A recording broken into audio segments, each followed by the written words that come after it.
Okay, सो बच्चा party इन Mughal empire में हमने यहाँ तक पढ़ा था कि कैसे बाबर और हुमायूं का टर्म हुआ। ठीक है, now will talk about Jahangir. ठीक है, so he was also a ruler from the Mughal empire. तो Akbar was the most efficient ruler till now. ठीक है, हमने जहां तक भी पढ़ा है, Akbar was the most efficient ruler because he practice religious tolerance. ठीक है, सब लोग को सम्मान देना, सबके रिलीजन को, और काफी डोमिनेंट नहीं थे। Jahangir, now after Akbar's death, his son Salim ascended the Mughal throne in 1605. He took the title Jahangir, meaning conqueror of the world. इन्होंने पहले ही अपने आप को, इनका नाम था सलीम। ठीक है, actually his name was Salim, but he took the title of Jahangir. Jahangir means, देखो, जहान, जहान मतलब क्या होता है? वर्ल्ड, और गिर मतलब रूलर। तो I am the ruler of the world. By this time the Mughal empire had turn into a vast and prosperous empire. बहुत बड़ा एम्पायर हो चुका था, क्योंकि अकबर ने ही had consolidated the entire empire. इन्होंने काफी लड़ाइयां लड़ी, प्लस लोगों के साथ मिले जुले भी, और लोगों का सपोर्ट भी पाया। तो इससे लोगों ने इनको सपोर्ट किया, and he was able to expand the Mughal empire to the greatest. Okay, by this time the Mughal empire turn into a vast and prosperous empire. Jahangir faced almost no major challenges in his rule. कोई challenge था ही नहीं उनको, बना बनाया साम्राज्य था, सिर्फ रूल करना था। ठीक है, जहांगीर वॉज एक बना बनाया साम्राज्य था, और उनपे सिर्फ रूल करना था, क्योंकि अकबर ने इसको बहुत स्ट्रॉन्ग कर दिया था तब तक। ठीक है, okay. His most important military achievement was to defeat the Rana of Mewar, Rana Pratap जो थे, and make Mewar an ally of the Mughal empire. तो इनका भाई साहब सबसे ज्यादा बड़ा अचीवमेंट यही था कि इन्होंने राणा प्रताप को डिफीट किया, और मेवाड़ जो था वो मुगल एम्पायर का अलाई बन गया, मतलब दोस्त बन गया। ठीक है, मुगल एम्पायर के ऑपोजिशन में था अभी तक, और इन्होंने इसको जीत लिया। By the early 17th century India had become an important stop for European traders in the spice trade। अभी दूसरा कुछ चालू हो गया। चलिए, मुगल एम्पायर तो सेटल हो गया भाई साहब, एक्सपैंड हो गया। नाउ अभी धीरे धीरे फॉरेन ट्रेडर्स लोग आने लगे। एशिया पहले भी और अभी भी जाना जाता है अपने स्पाइसेस के लिए। ठीक है, मसालों के लिए। आप अगर फॉरेन कंट्रीज में जाएंगे तो बड़ा फीका सा खाना मिलेगा। ये जो बर्गर पिज्जा है ना, यहाँ पे जो तुम खाते हो और वहां पे जो खाओगे, तुमको जमीन आसमान का फर्क नजर आएगा। ठीक है, वहां पे लोग मसाला डालते ही नहीं है। यहाँ पे तो तुम पता नहीं क्या क्या चिली फ्लेक्स, ये वो दुनिया भर का डालते हो, वहां पे डालते ही नहीं है मसाला, क्योंकि उन्होंने मसालों से ज्यादा खाना बनाया ही नहीं है अपना। हम जितना मसाले झोंकते हैं अपने खाने में, वो क्योंकि उतना अवेलेबल ही नहीं है मसाला यहाँ पे। तो हमारे यहाँ पे जो मसालों का वो है, स्पाइसेस, वो बहुत पहले से चला आ रहा है। Especially India as a part of the Asian continent is famous for its spices. आज भी फॉरेन से लोग आते हैं स्पाइसेस बाय आउट करने के लिए। ठीक है, okay. So 17th century India had become an important, तो उस टाइम पे बहुत सारे यूरोपियन ट्रेडर्स आने लगे, और यहां से चालू होता है ब्रिटिश एम्पायर का। ठीक है, the English East India company had which had arrived in India in 1608 sent two ambassadors, Sir William Hawkins and Sir Thomas Roe, to Jahangir's court to seek special trade benefits।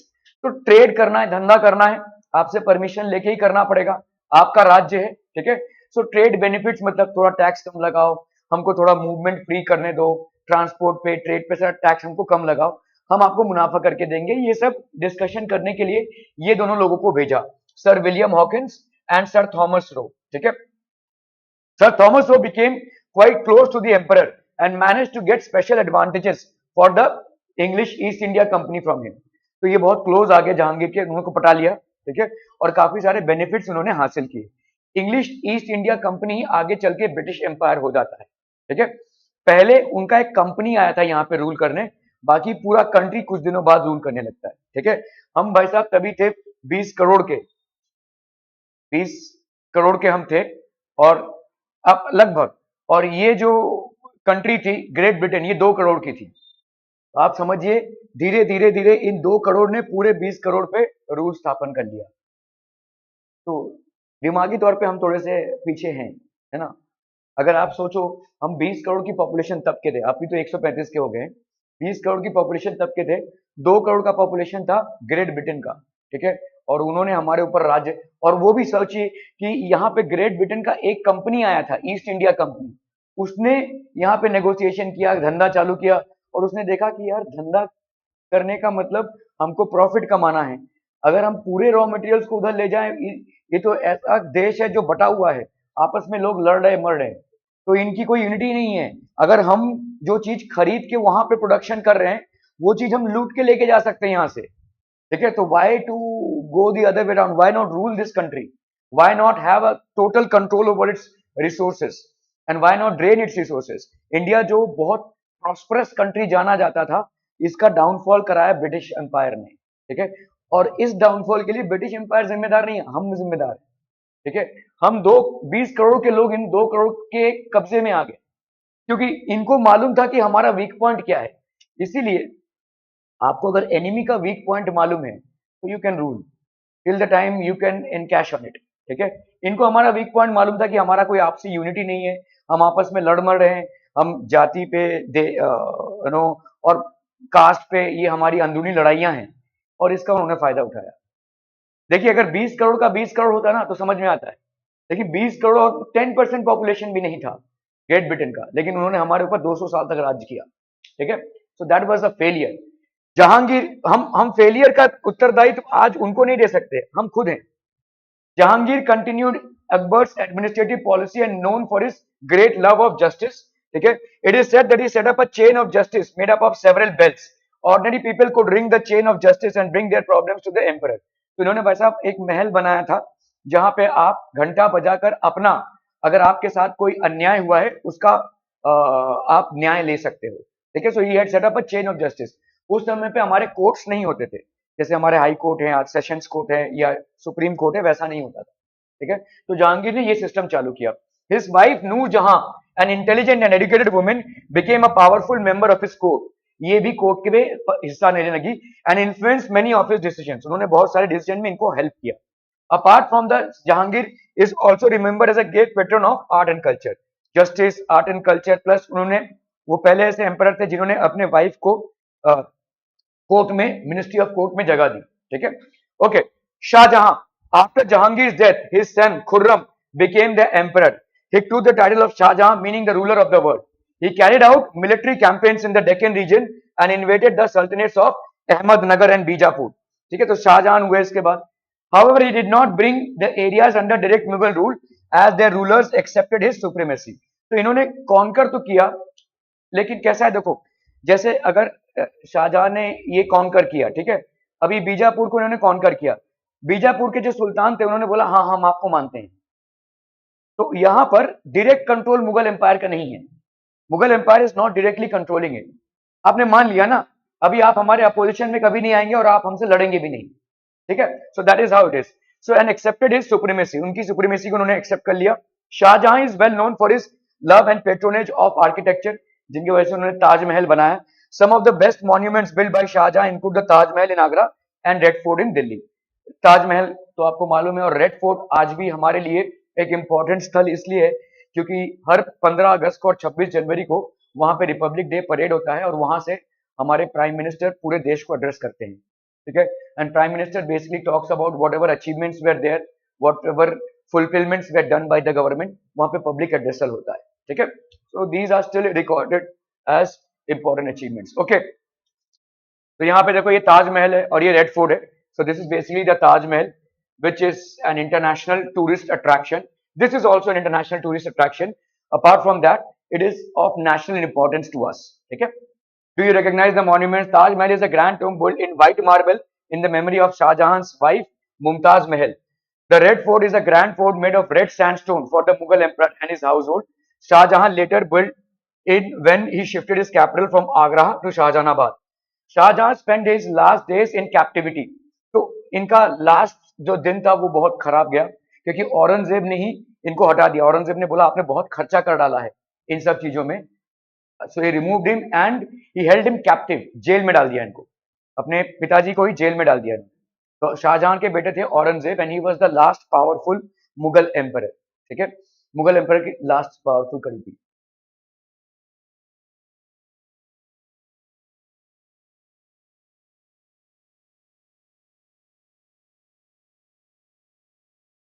एक minute मैं दिखा देता हूँ, देखो यहाँ पे ये year है, if you go to into this ना, तो आपको पूरा ईयर मिल जाएगी। कहाँ गया यार अपना, हाँ ये, ठीक है। So this is basically the years. Babur का इतना था, हुमायूं का इतना था, फिर हुमायूं वापस आया, देखो 1555, फिर ये अकबर का रीन था 1605, फिर 1605, 1627, 28 जहांगीर शाहजहां, ऐसा ईयर था। तो ऐसा नहीं है कि औरंगजेब के बाद और मुगल एम्परर्स नहीं हुए हैं, औरंगजेब के बाद भी मुगल एम्परर्स हुए हैं, लेकिन हम इनको मान सकते हैं मेन मुगल रूलर्स। इन्होंने मेन मुगल एम्पायर को संभाला था। आप अगर देखोगे last Mughal empire in on records was Bahadur Shah Zafar, ठीक है, but Aurangzeb is considered to be the last powerful Mughal empire, ठीक है। तो ये अलग अलग इनके रीन्स हैं, these are the time lines of their rules, ठीक है, ये इनके टाइम लाइन्स हैं।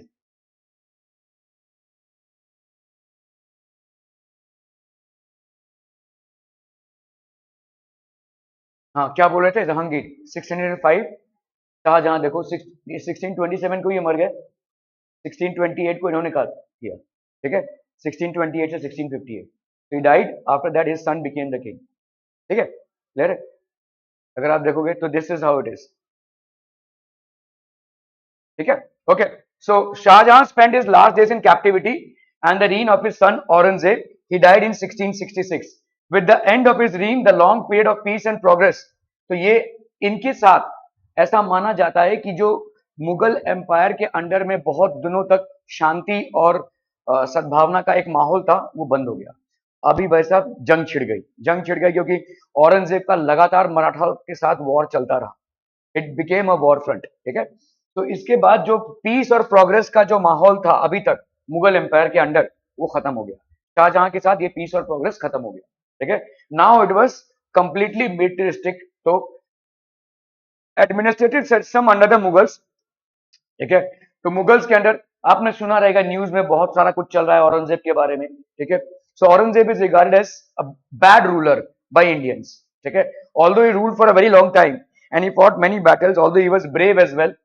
ऐसा माना जाता है कि बहुत कंजूस भी थे, मतलब he never like spending more for unnecessary purposes. उनके लिए ताजमहल एक वेस्टेज है, उनके लिए रेड फोर्ट एक वेस्टेज है। उन्होंने अपने कालीन में कोई भी आर्ट एंड आर्किटेक्चर ज्यादा फेवर नहीं किया। इनफैक्ट ऐसा बोला जाता है कि वो खुद सिलाई करते थे, कपड़े सिलाई करते थे, सिलते थे, ठीक है। So he was on that front, it's good, ठीक है, but at the same time he was not religiously tolerant, he was against Hindus, he was against the Marathas.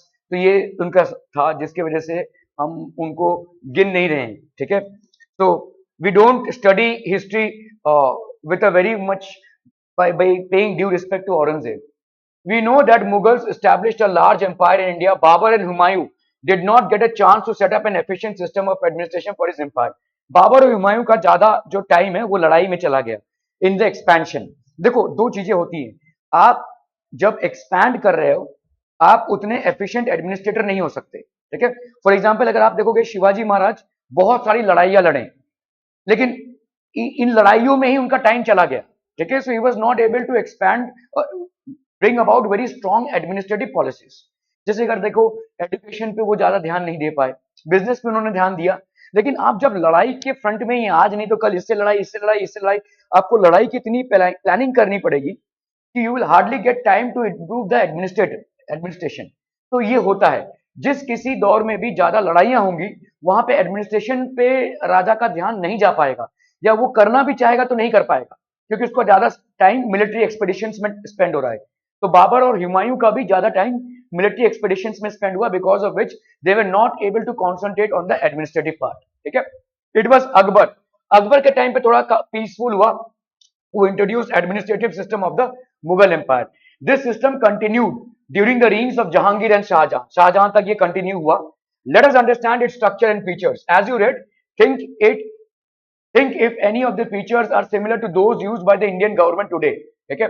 We have learned how Mughals maintained relations with other rulers. They allowed people from different communities, Irans, Indian Muslims, Rajputs, Afghans, Marathas and other groups to join their services. तो ये कभी रोक टोक नहीं लगाते थे शाहजहां तक, तो ठीक है। जितने भी दूसरे कम्युनिटी के लोग हैं या दूसरे जात के लोग हैं उनको भी ये एडमिनिस्ट्रेटिव सर्विसेज में लगाते थे, ठीक है। For example Akbar's ministers included people from all these groups. जैसे अगर अकबर के सेनापति का नाम देखोगे तो राजा मान सिंह थे, ही वॉज बेसिकली अ राजपूत। अकबर के मंत्री का नाम देखोगे तो बीरबल थे, ही वॉज अ हिंदू, ठीक है। सो ऐसा नहीं था कि पूरा कम्युनिटी बेस्ड था, मिक्स्ड कम्युनिटी थी और लोग इसको प्रेफर भी करते थे। This important administrative measure help run the vast Mughal empire smoothly. तो इन्होंने दूसरे जन के लोगों को भी एकोमोडेट किया अपनी मिनिस्ट्री में, अपने आर्मी में, अपने एडमिनिस्ट्रेटिव पोजिशन पे, ठीक है। Akbar established a strong centralized administration with the emperor as the supreme leader. The emperor was assisted by a group of ministers and other officials. Akbar के महल में 9 जेम्स हुआ करते थे और ये जो 9 जेम्स थे ये अलग अलग कम्युनिटी के लोग थे, लेकिन ये अपने अपने फील्ड में बहुत माहिर थे। जैसे बीरबल वाज हिज मंत्री, ठीक है, और अबुल फजाल बोल के एक थे जो राइटर थे, ठीक है। Tansen was the lead in, तो तानसेन जो है वो संगीत के अध्यक्ष थे, ठीक है। ही यूज्ड टू बेसिकली सिंग। ऐसा माना जाता है कि तानसेन से बड़ा गायक गायकी आज की तारीख में इंडिया में नहीं हुआ। आप देखोगे बहुत सारे सुर संगीत अवार्ड में तानसेन अवार्ड्स होते हैं, ठीक है, उनके नाम पे। तो ये 9 जेम्स थे और ये मिक्स्ड ब्रीड थी, ठीक है। Akbar followed many of the ideas first introduced by Sher Shah. आप याद कीजिए शेर शाह सूरी कौन था जिसके साथ हुमायूं का लड़ाई हुआ था। इनफैक्ट शेर शाह सूरी अफगान से आकर हुमायूं को हराकर, तो हुमायूं को भागना पड़ा था। Humayun had to flee from India, ठीक है। सो शेर शाह सूरी का एडमिनिस्ट्रेशन बहुत अच्छा था क्योंकि उन्होंने सिर्फ 5 साल ही रूल किया लेकिन काफी सारा डेवलपमेंट लाया। और आज की तारीख में भी उनसे बनाया हुआ जो रोड है, ग्रैंड ट्रंक रोड, आज भी वो यूज होता है। पूरे नॉर्थ को वो कनेक्ट करता है, ठीक है, एक तरफ से दूसरी तरफ तक अभी तक वो यूज हो रहा है, ग्रैंड ट्रंक रोड, ठीक है। बहुत बड़े पैमाने पे वो रोड यूज हुआ। तो शेरशाह सूरी ने जो एडमिनिस्ट्रेटिव चेंजेस लाए थे अकबर ने उसको और इंप्रूव किया। He divided the vast empire into smaller units for easier administration. Each unit was ruled by an official who collected taxes, implemented laws and maintained law and order. तो उन्होंने ऐसे divide कर दिया एम्पायर को और सबको एक रिस्पॉन्सिबिलिटी दे दी इन सब चीजों को मेंटेन करने के लिए, ठीक है। द एम्पर हेड, तो यहाँ पे कैसा था देखो, ये विलेजेस थे, ठीक है। विलेजेस को कौन हैंडल करता था? Village headman. तो ये परगनाज होते थे, ठीक है। परगनाज मतलब सब डिविजन ऑफ डिस्ट्रिक्ट्स, तो बहुत सारे डिस्ट्रिक्ट्स इसके अंदर आते थे। फिर आता था सरकार डिस्ट्रिक्ट्स, ठीक है। फिर subas provinces and then the empire. The empire headed the administration of the emperor headed the administration of the empire and took all important decisions. To make this task easier he divided the vast empire into smaller provinces और सुबास, ठीक है। The empire was divided into 15 subas. A subedar or provincial governor was appointed for each suba. Okay? The subas were divided into sarkars. The sarkars were further divided into parganas. Each pargana included a group of villages. The smallest units of the administration system were the villages. ये smallest units थे, ठीक है। Each village was headed by a village headman who looked after the affairs of the village. तो village headman इसको ये करते थे, ठीक है। Are we clear on this one, बच्चा पार्टी? ठीक है। तो इस तरह से सारा चीज डिवाइडेड था। मनसबदारी सिस्टम या military administration.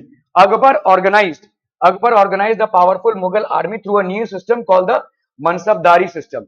This system included nobles, military officials and non military officials of the empire. Each official had a rank और अ मनसब, ठीक है। The salary and rank varied according to their position. Each mansabdar had to maintain a specific number of sawar, सवार मतलब घुड़सवार जो घोड़े पे थे, ठीक है। एंड और cavalry man based on their rank, ठीक है। The emperor could command the mansabdar and his troops to take up military duties like guarding a fort, conquering a new territory और क्रशिंग अ रेबेलियन। फोर्ट को guard करना, किसी जगह पे हमको conquer करना है, या क्रशिंग अ रेबेलियन, कुछ लोगों ने बगावत कर दी है उनको क्रश करना है, ऐसा सारा, ठीक है। Mansabdars were of 2 types, ठीक है। One group received their salary in cash from the empire while the other received jagirs. Jagirs land grants, मतलब बाकी लोगों को लैंड में पेमेंट होता था, कुछ लोगों को पैसे मिलते थे, कुछ लोगों को land. The revenue they collected from the jagir served as their salary. तो अगर जागीर आपको सैलरी की जगह पे जागीर दी जा रही है, तो ये जागीर से जो भी आपका रेवेन्यू आता है वो आपका, ठीक है। रेवेन्यू मतलब वहां पे जो भी फार्मिंग वगैरह होती है, जो लोग टैक्स पे करते हैं, वो सब आपका हो जाएगा। The greater the rank of the mansabdar the higher his salary and the more troops he would command. तो मनसबदारों के ऐसे अलग अलग रैंक्स होते थे, कैश और जागीर दोनों में इनको वैसा पेमेंट होता था, किसी को कैश में, किसी को जागीर में, ठीक है। ओके, रेवेन्यू एडमिनिस्ट्रेशन कैसा था भाई साहब? ठीक है, the Mughals needed money to rule the empire, obviously everybody needs. In those times most people were farmers. Collecting tax on the land was an important source of income for the government. The land revenue collected in the Mughal Empire was called zabt. ठीक है। The system of land revenue was called the जब्ती system. आज भी हम बोलते हैं ना, तुमने मोबाइल निकाला तो मैं जब्त कर लूंगा, ठीक है। तुमने मोबाइल यूज किया तो मैं जब्त कर लूंगा, जब्त मतलब यहां से आ रहा है ये वर्ड, ठीक है। इसको जब्ती सिस्टम बोलते हैं। Under this system all land in the empire was surveyed and classified according to the nature and fertility of the soil. तो कितनी उपजाऊता है, ठीक है। After the survey the tax to be paid, तो जितना ज्यादा आपका लैंड फर्टाइल होगा उतना ज्यादा आपके ऊपर टैक्स लगेगा। अगर आप एक रॉकी लैंड में रहते हो, ऑब्वियसली वहां पे आप एग्रीकल्चर नहीं कर सकते, तो वहां पे आपका जो टैक्स बनता है वो काफी कम होगा। If you are staying on a fertile land and if you have your jagir on a fertile land, then you will be liable to pay a higher amount of tax, ठीक है। Okay, 1/3 of the total production, जो भी आपका total production होगा उसका 1/3 as a tax pay करना पड़ेगा। Farmers paid 1/3 of the revenue of the average produce of 10 years as tax. तो 10 साल तक जो उन्होंने एवरेज प्रोडक्शन किया उसका 1/3 उसको रेवेन्यू देना पड़ता है। We have learned that the Mughal Empire was one of the largest and most prosperous empire of the medieval period. We have also learned how Mughals ran their vast empire smoothly and efficiently. But how were life and society? तो life and society कैसा था भाई साहब? Society under the Mughals had four main groups. चार main group थे. The emperor and his family were at the top. The nobility and other high-ranking officials of the state followed. The middle class, including traders, merchants, and other professionals, came next. A large chunk of common people comprised farmers, craftsmen, and skilled workers. तो ये आपका society का part था। ऐसे चार गुटों में society बटा हुआ था, ठीक है। अभी इनका कैसे भाई साहब किस तरह से ये रहते थे, ठीक है। सो अगर आप देखोगे मुगल एम्पायर में कॉम्पोजिट कल्चर था, ठीक है। किस तरीके का कल्चर था? Under the long and peaceful reign of the Mughal, a composite culture began to form. People from different religions, regions, languages, and cultures lived together. Akbar's religious policy helped develop a spirit of togetherness. तो अकबर ने सबको साथ लाया। This culture continued during the reigns of Jahangir and Shahjahan, ठीक है। However, it received a setback during the reign of Aurangzeb. Aurangzeb ने इसको support नहीं किया, ये मिक्स कल्चर को, ठीक है। Social reforms Akbar carried out social reforms to stop several unfair social practices. He banned sati को उन्होंने बैन किया। A social practice where a widow was burnt alive on the funeral pyre of a dead husband. He only allowed it when the widow herself wanted it. अगर खुद चाहे तो कर लो, लेकिन जबरदस्ती तुम घसीट कर उससे सती नहीं करवा सकते, ठीक है। He discouraged child marriage and encouraged widows to remarry. Literature and science में क्या डेवलपमेंट हुआ? The Mughal emperors patronize languages and literature. Persian was the court language of the Mughals and during the reign several books were written in Persian. Akbar set up a translation department that translated books such as Mahabharata and Bhagavad Gita from Sanskrit to Persian. Besides Persian, Hindi was a major language used in the Mughal court. Okay? Akbar also encouraged the study of mathematics, astronomy, science and history. Art and architecture, the Mughals were great patrons of art and architecture. Several Mughal rulers built grand structures that still stand and are admired by people from around the world.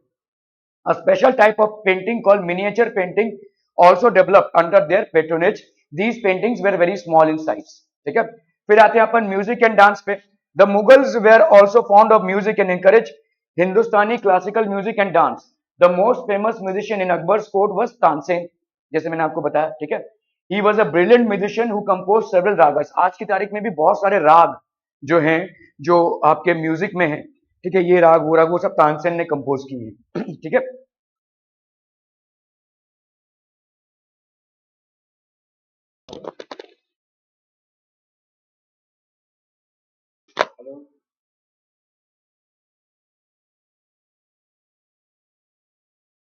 A special type of cuisine greatly influenced by Persian food developed in India under the Mughals.